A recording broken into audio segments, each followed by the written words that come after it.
Si tu supprimes ces trois mots de ton vocabulaire, tu vas sans doute avoir une meilleure communication.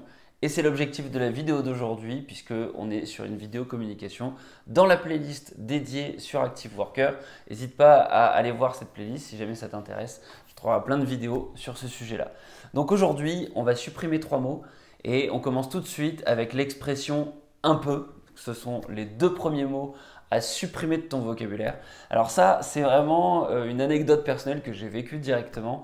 C'est quand j'étais auditeur financier du coup en stage chez PwC, on était en mission et c'était une mission un petit peu tendue. Donc j'avais un manager assez sous pression et qui me demandait, alors Quentin, du coup, est-ce que tu as pu commencer telle action, telle analyse, tel sujet?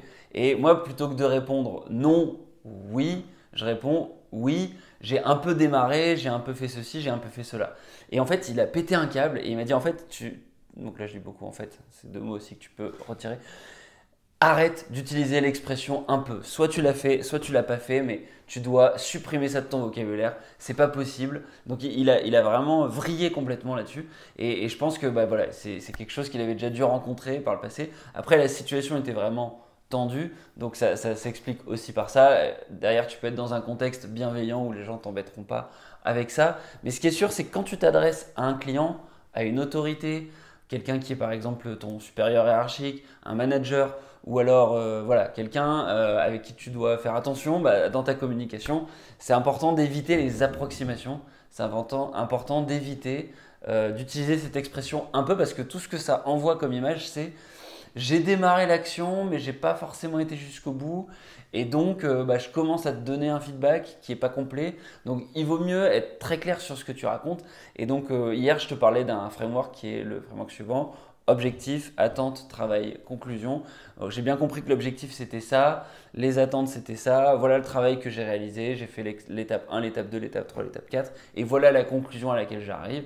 Donc soit tu as fait un travail, tu présentes ton travail, soit bah, tu n'as pas fait le travail et tu te dis tout simplement non, j'ai pas commencé, je m'y mets tout de suite. Et voilà. Et donc, essaye du coup de ne pas utiliser cette expression un peu parce que ça peut miner à la fois ton charisme et puis ta capacité à bien communiquer. Et puis le troisième mot pardon, à supprimer, c'est le on. On l'entend souvent notamment pour des candidats qui vont se présenter à des recruteurs ou des consultants qui vont se présenter à des clients potentiels. Notamment quand ils vont parler de leur expérience. Quand tu parles de ton expérience, tu as tendance à vouloir dire on parce que tu étais potentiellement en stage, parce que tu étais dans une équipe et c'est rassurant de dire on était en charge de faire ceci et cela. Le problème, c'est que quand tu dis on était en charge de faire ceci et cela, bah, l'inconnu que ça suggère, on est encore dans l'approximation, c'est qu'est-ce que tu faisais et qui faisait cette action? Qui était responsable de faire telle action? Donc là, tu as introduit en fait une approximation qui va casser la confiance que ton interlocuteur peut avoir sur toi. Donc c'est super important que tu utilises plutôt le je. J'ai été en charge de faire ceci, ceci, cela. Pareil, là, il y a plein de méthodologies qui expliquent pour bien présenter ces expériences. Donc par exemple, la méthodologie STAR, situation, tâche, action, résultat. Dans tel contexte, l'équipe était en charge de faire ceci, ceci et cela. Moi, du coup, mes tâches qui m'étaient associées à moi, je devais faire ceci, ceci, ceci et cela. Et donc, j'ai réussi à faire telle et telle et telle et telle action et j'ai eu tel et tel et tel résultat. Voilà, donc ça, c'est un exemple. Tu peux aussi utiliser l'enchaînement présent, passé, futur.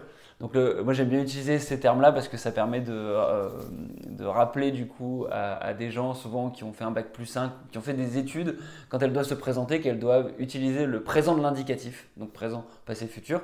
Le présent, ça te permet d'introduire une compétence, quelque chose que tu sais faire. Donc si tu te défends par exemple face à un recruteur, voilà, je suis capable de faire X, Y, Z, tu vas présenter une compétence. Ensuite tu vas te justifier au passé en disant par exemple dans cette expérience-là, j'étais en charge de faire ceci, ceci, cela. Là, tu montres que ce que tu viens d'expliquer au présent, ça se vérifie dans le passé. C'est donc indiscutable. Il y a factuellement un moment dans le passé où tu as exécuté cette capacité que tu es en train de démontrer. Et puis ensuite, bah, tu vas te projeter dans le futur. Donc, et là c'est un lien de conséquence, donc conséquence dans le futur, je vais donc être capable de vous aider à faire X, Y, Z. Et en fait, ce que ça produit dans le cerveau de ton interlocuteur, c'est une projection dans le futur. Donc, ah ok, donc il semble savoir faire ça, puisqu'il est capable de l'expliquer au présent et de décrire la tâche au présent. Mais est-ce qu'il sait vraiment le faire? Oui, puisqu'il l'a fait dans le passé. Et donc là, il te visualise en train de le faire dans le passé. Et quand tu commences à parler au futur, bah, il t'imagine en train de travailler avec toi, enfin avec lui plutôt. Et donc, bah, ça va te permettre du coup de vraiment valider les choses. Et ça, c'est quelque chose que tu peux aussi transposer dans plein d'autres domaines. Ça marche aussi si par exemple tu veux faire tu veux aider quelqu'un à faire quelque chose, bah, tu peux tout simplement lui dire ah tiens, bah, ça tu sais, moi je peux t'aider à le faire parce que je l'ai déjà fait à tel moment. Et donc toi dans ton cas, bah, par exemple, si tu veux, on peut faire ceci, on peut faire cela. Donc tu vois que de manière conversationnelle, tu vas pouvoir aussi bah, te positionner pour essayer d'aider les gens dans ton travail, dans la vie perso, etc.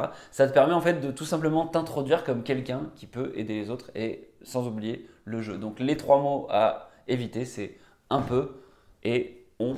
On dit toujours on est un con, plutôt utiliser le jeu. Voilà, j'espère que cette vidéo t'a plu, orientée communication. N'hésite pas à mettre un like, t'abonner et puis partager cette vidéo aux gens qui pourraient en avoir besoin et à commenter si besoin. Et voilà, moi je te dis à la prochaine. Ciao ciao.